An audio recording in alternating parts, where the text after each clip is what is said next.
I am not sorry for something I didn't do, and I am not sorry for the things I did do. Mr. Oneal, All right. Listen, stop. All right. Listen to me. I'm not You're not going to raise your voice again. I'm not going to raise my voice again. I'm not. I will have you removed from this courtroom. I consented you without you being present. Yes, ma'am. You don't conduct I yourself. understand, Your Honor. Thank you.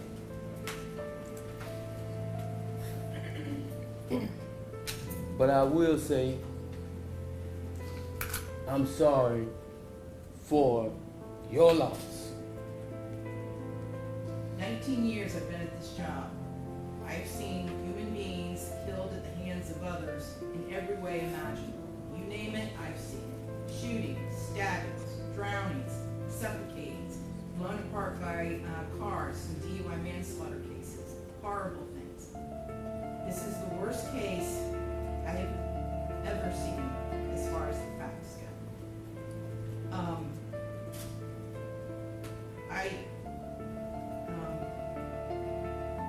When they fired the person from fire department, when he testified, and when he said that he retrieved the body of Ronnie Oneal from the home, and all he could do was sob.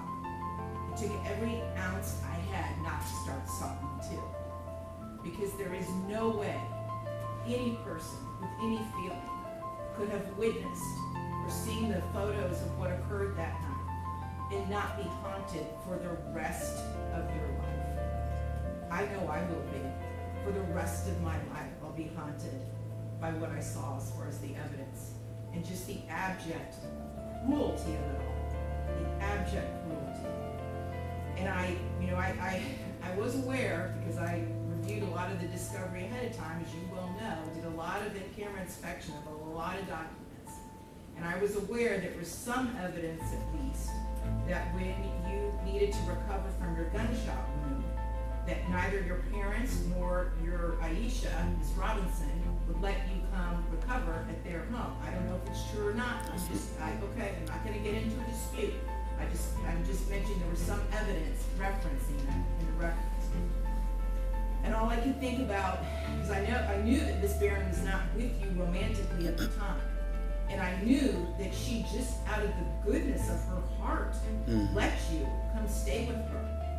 And it is beyond tragic that that critical decision ended in so much horror for her and for her children. It is unspeakably cruel what happened as a result of that one decision.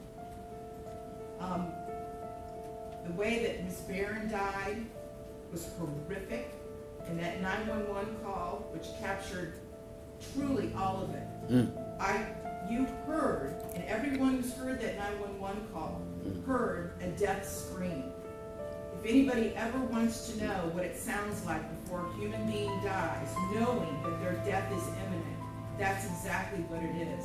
That was a death scream. We're going to see if it's true. But what happened to little Ronivia and to little Ronnie, but I'm going to focus on Ronivia because she was special. And you could tell Miss Barron had done everything she could to create a beautiful home for her family. I noticed that the Ronivia's bedroom, before you set it on fire, you could tell she tried so hard to make her feel like a princess. Kenyatta did everything she could. And I noticed too in the kitchen, on the refrigerator, she put up magnets that said faith, love, family, hope. And then you know what else happened to that refrigerator during that night? It got splattered with blood all over it due to what happened. Little Ronivia, she couldn't scream, she couldn't run away.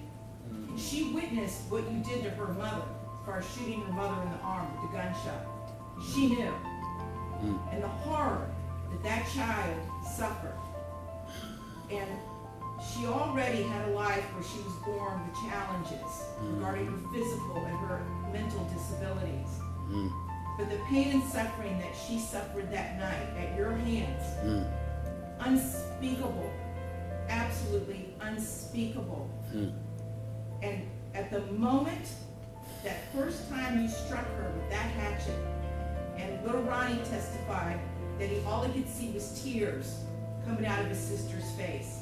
At that moment, that child knew she was being betrayed in the cruelest, most tragic and sorrowful way that a child could ever be betrayed. She was being betrayed by her parent, the one person that should be there to protect their children and love them and keep them from harm.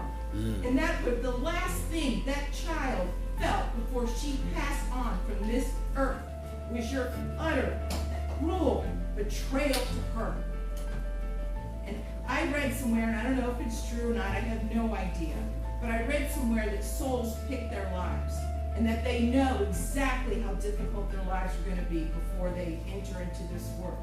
And I don't know if that's true or not, but if it is, Ronnie Oneal is one of the bravest souls I have ever come across in my 54 years on this planet.